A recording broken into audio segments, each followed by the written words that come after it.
नमस्कार। अंतर्राष्ट्रीय खबरों के हमारे इस खास कार्यक्रम में आपका स्वागत है। मैं हूं चंद्रशेखर जोशी। इस कार्यक्रम में हम आपको इस वक्त की बड़ी अंतर्राष्ट्रीय खबरें बताते हैं, साथ ही दो बड़ी खबरों पर विशेषज्ञ के साथ चर्चा भी करते हैं।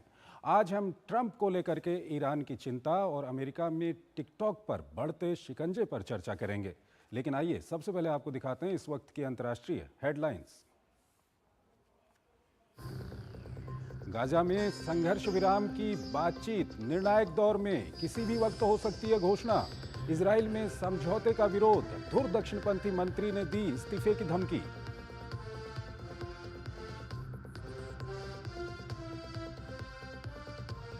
यूक्रेनी हमलों पर रूस का पलटवार, कई ऊर्जा संयंत्रों को बनाया निशाना। अंधेरे में डूबे यूक्रेन के कई शहर। दोनों देशों के बीच 25 युद्ध बंदियों की हुई अदला बदली।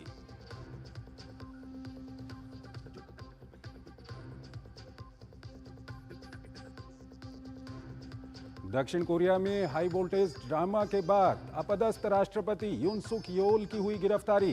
कंटीली तारें काटकर घुसे जांच अधिकारी। योल ने कहा देश में कानून का राज हो चुका है खत्म।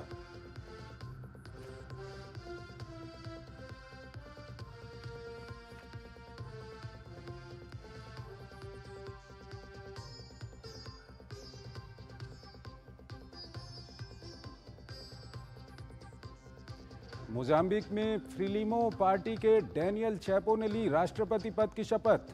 देश में विवादित चुनावी जीत के खिलाफ महीनों से हो रहा है विरोध प्रदर्शन। विपक्ष ने लगाया था चुनाव में धांधली का आरोप।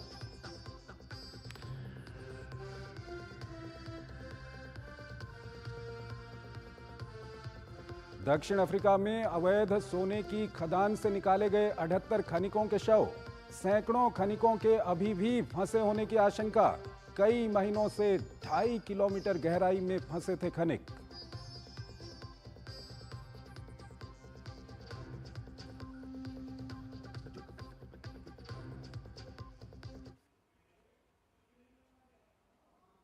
और इस वक्त एक बड़ी अंतर्राष्ट्रीय खबर आ रही है गाजा संघर्ष विराम समझौते को लेकर के। ये बताया जा रहा है कि किसी भी पल इस समझौते की घोषणा हो सकती है।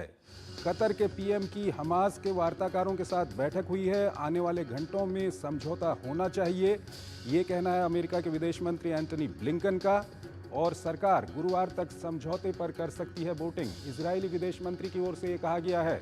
वहीं हमास ने समझौते को स्वीकार किया है, ये भी जानकारी मिल रही है। एक टीवी चैनल अल जजीरा की ओर से ये जानकारी दी गई है, जिसमें कहा गया है कि हमास ने जो समझौता है संघर्ष विराम का, उसको स्वीकार कर लिया है। और कतर के पीएम जल्द ही एक प्रेस वार्ता कर सकते हैं और इस समझौते की घोषणा कर सकते हैं।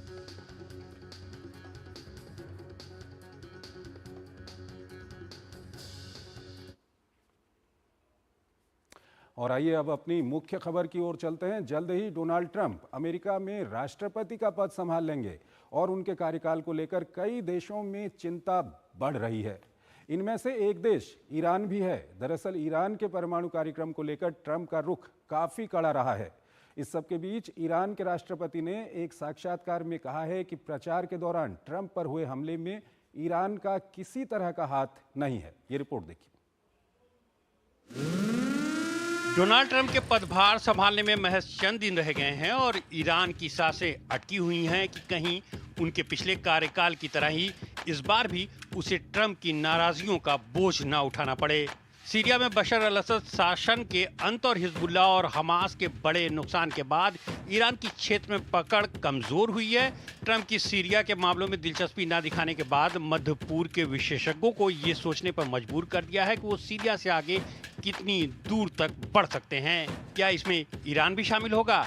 पिछले साल एक साक्षात्कार में ट्रंप ने कहा था कि वो ईरान को बहुत सफल होता देखना चाहते हैं, लेकिन ये तभी संभव होगा जब उसके पास परमाणु हथियार न हो। इसके लिए 3 संभावनाएं उभरती हैं। पहले ये कि ईरान का परमाणु, प्रॉक्सी, बैलिस्टिक मिसाइल समेत तमाम मुद्दों पर पश्चिमी देशों के साथ व्यापक समझौता हो। दूसरा ये कि परमाणु कार्यक्रम को लेकर कोई सहमति बने, या फिर उसके परमाणु प्रतिष्ठानों को सैन्य हमले में नष्ट कर दिए जाएं। अब ईरान के राष्ट्रपति मसूद पेजेश्कियान ने एक बार फिर दोहराया है कि उनका परमाणु कार्यक्रम पूरी तरह से नागरिक उद्देश्यों के लिए है और परमाणु हथियार हासिल करने का कोई इरादा नहीं है। उनके पहले कार्यकाल के दौरान अमेरिका परमाणु कार्यक्रम की निगरानी के बदले ईरान से प्रतिबंध हटाने वाले 2015 के समझौते से पीछे हट गया था। चुनाव प्रचार के दौरान ट्रंप ये भी धमकी दे चुके हैं कि उसका सहयोगी इजराइल ईरान की परमाणु सुविधाओं पर हमला कर सकता है। पेजेश्कियान ने चुनाव प्रचार के दौरान ट्रंप पर हुए हमले में ईरान के किसी तरह के हाथ होने को भी खारिज कर दिया है। उन्होंने कहा, ईरान ने कभी भी डोनाल्ड ट्रंप की हत्या की साजिश नहीं रची।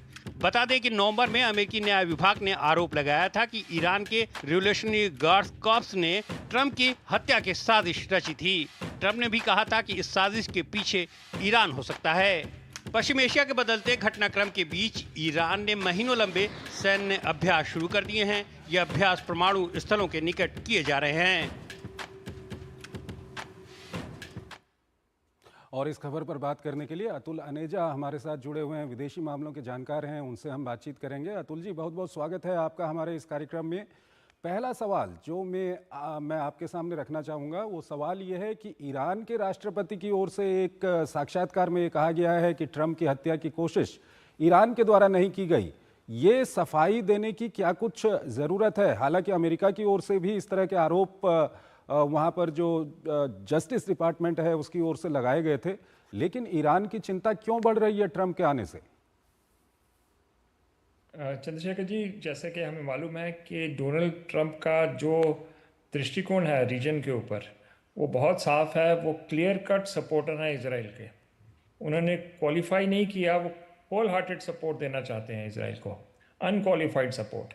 अगर अमेरिका की अनक्वालिफाइड सपोर्ट इसराइल को मिल रही है तो आप उससे अंदाज़ा लगा सकते हैं कि इसराइल का दुश्मन इस वक्त ईरान है सबसे बड़ा। तो ईरान में तो नेचुरली ही बहुत बड़ा कंसर्न होगा कि ट्रंप के आने के बाद क्या उसकी आड़ में इसराइल फिर उनसे कोई और हमला कर दे ईरान के ऊपर अनरिस्ट्रेंड।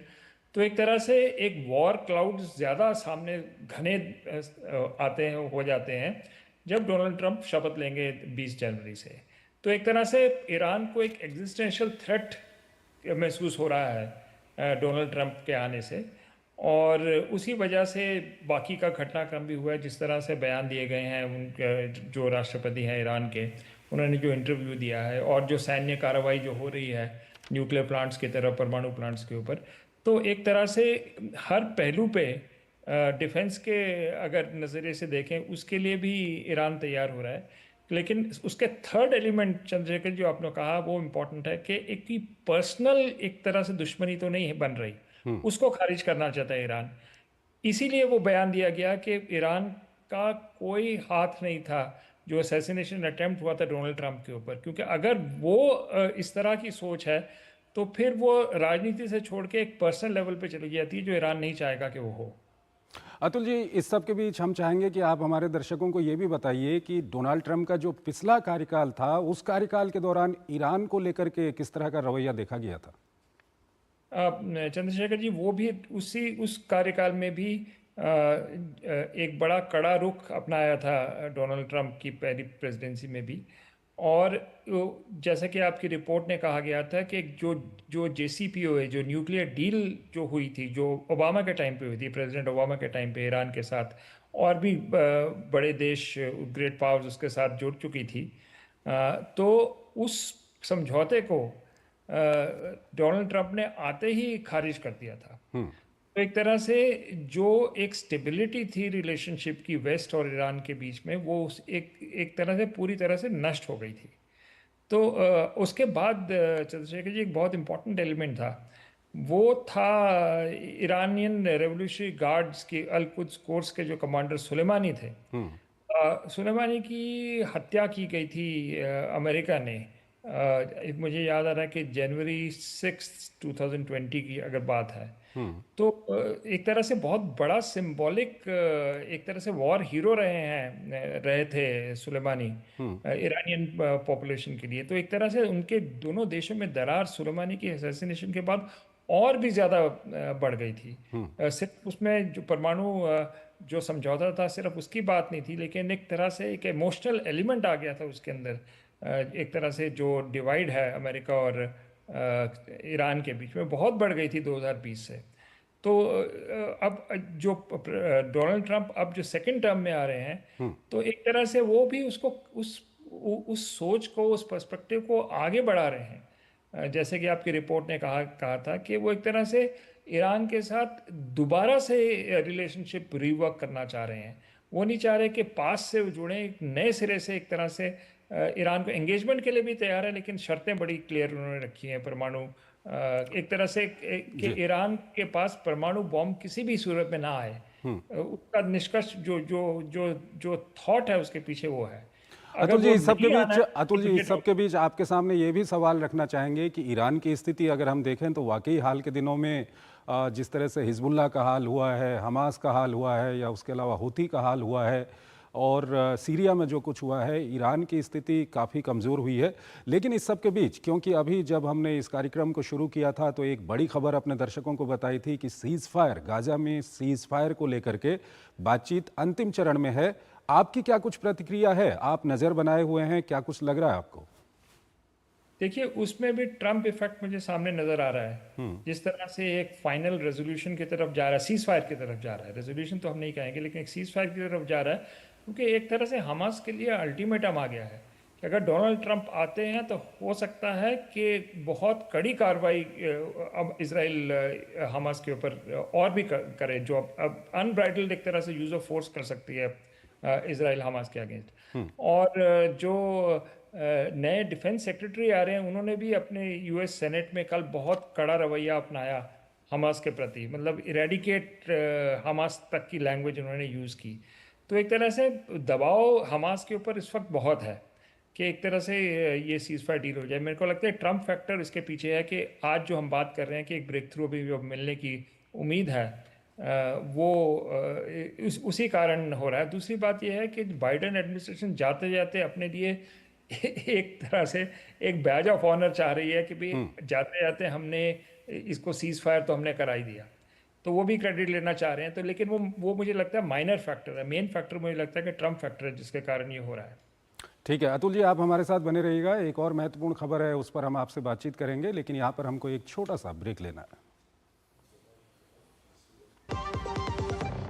गोल्डी मसाले के 100 ग्राम के स्पेशल पैक्स में फ्रेशनेस लॉक है। ऐसे गोल्डी मसाले जहां जाएं रिश्ते बनाएं। मेरी पसंद, मेरी पसंद, मेरी पसंद, मेरी पसंद, हमारी पसंद, हम सबकी पसंद। मजबूत देश का मजबूत सरिया हो गया स्टील। रिटायरमेंट प्लानिंग के लिए तेरा एसआईपी के बारे में क्या ख्याल है? रिटायरमेंट अभी तो पूरी लाइफ बाकी है यार। पर तुझे नहीं लगता अगर रिटायरमेंट के बारे में अभी से नहीं सोचे तो आगे जाके प्रॉब्लम होगी? पर रिटायरमेंट के बारे में सोचना क्यों है इतना जरूरी? जब तक आप रिटायर हो जाएंगे महंगाई काफी ज्यादा बढ़ जाएगी और आपकी इनकम वो तो रुक ही जाएगी। इसीलिए आज ही म्यूचुअल फंड्स में एसआईपी शुरू कीजिए और हर महीने थोड़ा थोड़ा करके धन इकट्ठा कीजिए एक कंफर्टेबल रिटायर्ड लाइफ जीने के लिए। अधिक जानकारी के लिए अपने वित्तीय सलाहकार से परामर्श करें। LIC म्यूचुअल फंड द्वारा निवेशक शिक्षा की एक पहल। म्यूचुअल फंड निवेश बाजार जोखिम के अधीन है। योजना से संबंधित सभी दस्तावेजों को ध्यान से पढ़ें। स्वागत है आपका ब्रेक के बाद। अमेरिका में टिकटॉक की परेशानी काफी बढ़ गई है। दरअसल टिकटॉक पर चीन की सरकार के लिए जासूसी करने के आरोप लगते रहे हैं। ऐसे में अमेरिका का सुप्रीम कोर्ट जल्द ही ये तय कर देगा कि राष्ट्रीय सुरक्षा चिंताओं को लेकर टिकटॉक पर प्रतिबंध लगाए जा सकते हैं या नहीं। इन सब परेशानियों के बीच टिकटॉक अमेरिका में अपने लिए कारोबार का विकल्प तलाशने में लगा हुआ है। क्या टिकटॉक पर अमेरिका में प्रतिबंध लगेगा या फिर सोशल मीडिया के क्षेत्र में बादशाहत रखने वाले एलन मस्क के हाथों ये ऐप बिक जाएगा? दोनों सवालों का जवाब 19 जनवरी तक मिल जाएगा। लेकिन पर्दे के पीछे टिकटॉक की स्वामित्व रखने वाली कंपनी बाइडांस 2 विकल्पों पर काम कर रही है। पहला, बाइडांस कंपनी अमेरिकी ऑपरेशन का जिम्मा वहीं के किसी व्यवसायिक घरानों को सौंप दे या फिर कंपनी वहां से अपना कारोबार समेट ले। 2020 में ट्रंप प्रशासन ने भी यही पेशकश टिकटॉक के सामने रखी थी, जो कुछ दिन बाद कानून रूप ले लिया था। बाइडांस ने फैसले को अदालत में चुनौती भी दी थी, लेकिन निराशा हाथ लगी। सुप्रीम कोर्ट ने भी सुरक्षा मुद्दों को प्राथमिकता देने के संकेत दिए हैं। दरअसल अमेरिका बाइडांस कंपनी पर चीनी सरकार से जुड़े होने के साथ साथ डेटा के लीक होने का आरोप लगाता रहा है। अगर कंपनी के बिकने की नौबत आती है तो उसके संचालन की अवधि 100 दिन बढ़ाई जा सकती है। टिकटॉक पर बैन के बीच यह भी चर्चा गर्म है कि एलन मस्क इसके अमेरिकी ऑपरेशन को खरीद सकते हैं। ब्लूमबर्ग की रिपोर्ट के मुताबिक चीनी सरकार के अधिकारियों ने कुछ वैकल्पिक उपायों पर विचार भी करना शुरू कर दिया है। दूसरी तरफ टिकटॉक यूएस के लिए एक और रास्ता यह भी हो सकता है कि वे अपने यूजर्स को दूसरे ऐप में ट्रांसफर कर दे, लेकिन इसके प्रभाव पर अभी तक कोई स्पष्टता नहीं है। हालांकि अनिश्चितताओं की वजह से बाइडांस की दूसरी कंपनी लेमनेड पर अमेरिकी यूजर्स की बाढ़ आ गई है। एप्पल के अमेरिकी ऐप स्टोर में यह दूसरी सबसे ज्यादा डाउनलोड होने वाली ऐप बन गई है। सुप्रीम कोर्ट जल्दी यह तय करेगा कि राष्ट्रीय सुरक्षा चिंताओं को लेकर टिकटॉक पर प्रतिबंध लगाया जाए या नहीं। भले ही चीनी जासूसी के डर से टिकटॉक को अलविदा कहा जा रहा हो, लेकिन यूजर्स इसके बदले कई ऐसी ऐप डाउनलोड कर रहे हैं जो चीन में काफी लोकप्रिय हैं। यानी सुरक्षा चिंता अमेरिका का पीछा छोड़ती नहीं दिखाई दे रही है। अतुल अनीजा हमारे साथ जुड़े हुए हैं, विदेशी मामलों के जानकार हैं, उनसे हम बातचीत करेंगे। अतुल जी, ये अमेरिका में टिकटॉक के लिए परेशानी क्यों खड़ी हुई है? टिकटॉक को इतना असुरक्षित क्यों माना जा रहा है? न सिर्फ अमेरिका में बल्कि दुनिया के कई देशों में हमने देखा कि टिकटॉक के खिलाफ एक तरह की मुहिम चल रही है। चंद्रशेखर जी, इसके दो कारण हैं। एक कारण है कि टिकटॉक का एल्गोरिदम ऐसा है कि उसने टिकटॉक को बहुत पॉपुलर किया है। अमेरिका में ही 170 मिलियन मतलब 17 करोड़ जो लोग हैं वो उसके सब्सक्राइबर हैं इस ऐप के, और इनमें से जो मेजॉरिटी है वो जिसको हम जेन जी कहते हैं, जो 20s में जो लोग हैं, वो यंग लोग हैं, तो वो इसके सब्सक्राइबर ज़्यादा हैं। तो प्रॉब्लम पॉपुलैरिटी के साथ साथ दूसरी बात यह है कि वो डेटा की है कि इतना सारा डेटा कहाँ जा रहा है।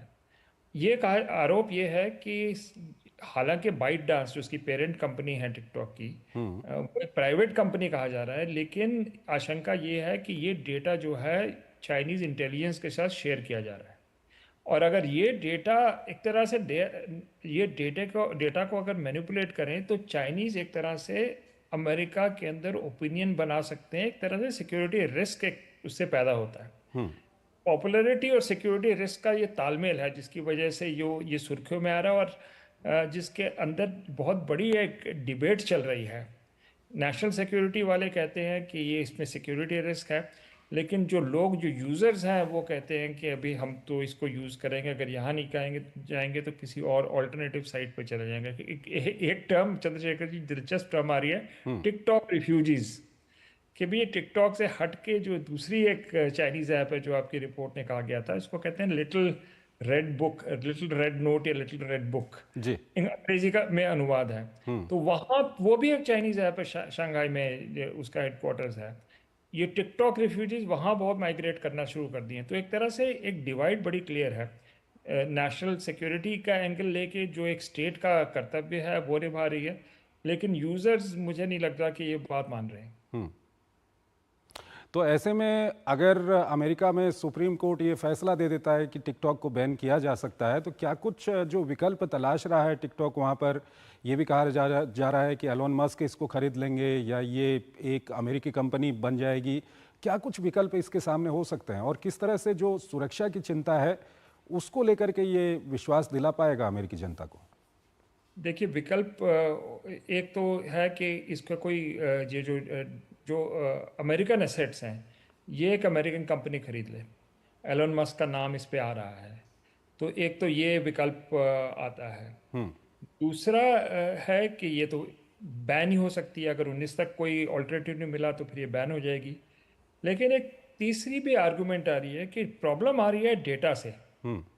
तो अगर वो डेटा लोकलाइजेशन हो जाए, यानी कि ये जो डेटा जनरेट कर रहे हैं यूएस यूज़र्स वो अमेरिका के अंदर ही रहे और चाइना ना जाए, तब एक तरह से एक ऑल्टरनेटिव बन सकता है। लेकिन उसकी काउंटर आर्गुमेंट ये आ रही है कि बहुत मुश्किल होगा इस तरह से डेटा को कंट्रोल करना, उसके आउटफ्लो को।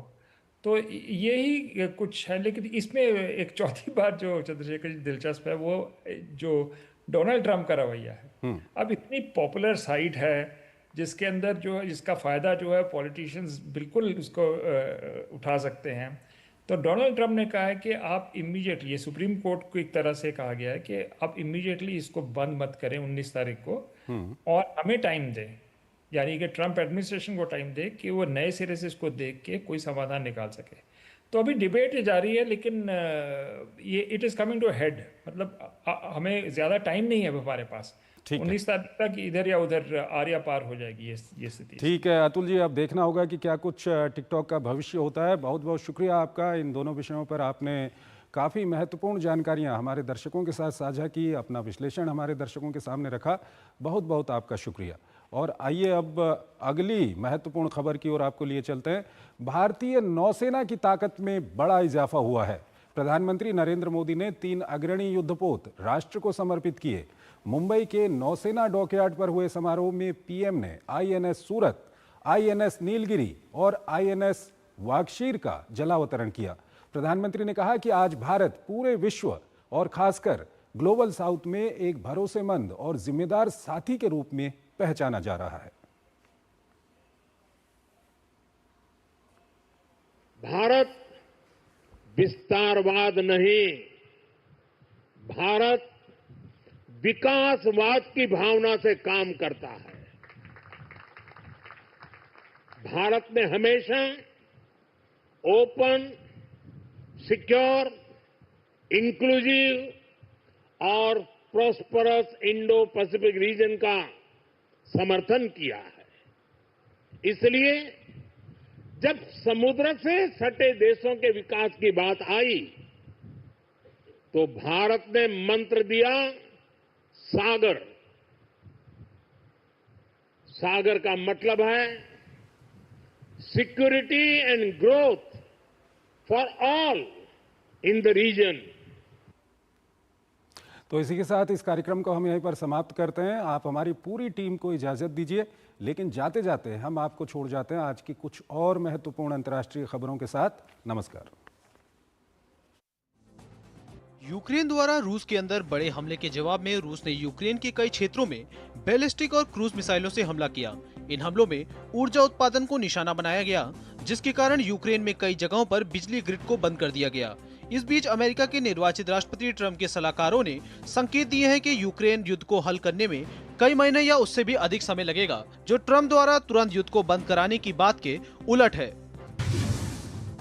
रूस के रक्षा मंत्रालय ने एक बयान में कहा है कि संयुक्त अरब अमीरात की मध्यस्थता में हुई बातचीत के बाद रूस और यूक्रेन ने 25 युद्ध बंदियों की अदला बदली की है। रक्षा मंत्रालय ने कहा कि रूसी युद्ध बंदी आगे की देखभाल के लिए रूस वापस भेजे जाने से पहले वर्तमान में बेलारूस में चिकित्सा और मनोवैज्ञानिक सहायता प्राप्त कर रहे हैं। दक्षिण अफ्रीका में जोहानसबर्ग की एक खदान में कम से कम 78 अवैध खनिकों को मृत अवस्था में निकाला गया है। अदालत के आदेश पर शुरू हुए बचाव अभियान में अब तक कुल 78 शव, 166 जीवित बचे लोग निकाले गए हैं, जबकि सैकड़ों लोग अभी भी सोने की खदान में फंसे हुए हैं। दरअसल पुलिस ने महीनों तक इन अवैध खनिकों की भोजन और पानी की आपूर्ति रोक दी थी, जिसकी काफी निंदा हो रही है। निलंबित दक्षिण कोरियाई राष्ट्रपति यूंग सुक योल को अल्पकालिक मार्शल लॉ लागू करने की जांच के संबंध में बुधवार को अधिकारियों द्वारा गिरफ्तार कर लिया गया है और उनसे पूछताछ भी की गई है। योल ने कहा है कि देश में किसी तरह की हिंसा ना हो, इसलिए वो अवैध जांच में सहयोग कर रहे हैं। गाजा में युद्ध विराम के लिए अंतिम प्रस्ताव में पहुंचने के लिए कतर में वार्ताकारों ने बुधवार को बातचीत फिर से शुरू कर दी है। इस सब के बीच इजरायल के दूर दक्षिणपंथी मंत्री इतामार बेन गुवेर ने धमकी दी है कि अगर इजरायल समझौते पर सहमत होता है तो वह त्यागपत्र दे देंगे। बेन गुवेर ने वित्त मंत्री स्मोट्रिच से भी उनके साथ शामिल होने का आग्रह किया है। मोजाम्बिक में लंबे समय से सत्तारूढ़ फ्रीलिमो पार्टी के डैनियल चैपो ने अपनी विवादित चुनावी जीत के खिलाफ महीनों के विरोध प्रदर्शन के बाद बुधवार को एक समारोह में राष्ट्रपति पद की शपथ ली। मोजाम्बिक में 9 अक्टूबर के मतदान के बाद से सुरक्षा बलों के साथ झड़पों में 300 से अधिक लोग मारे गए हैं।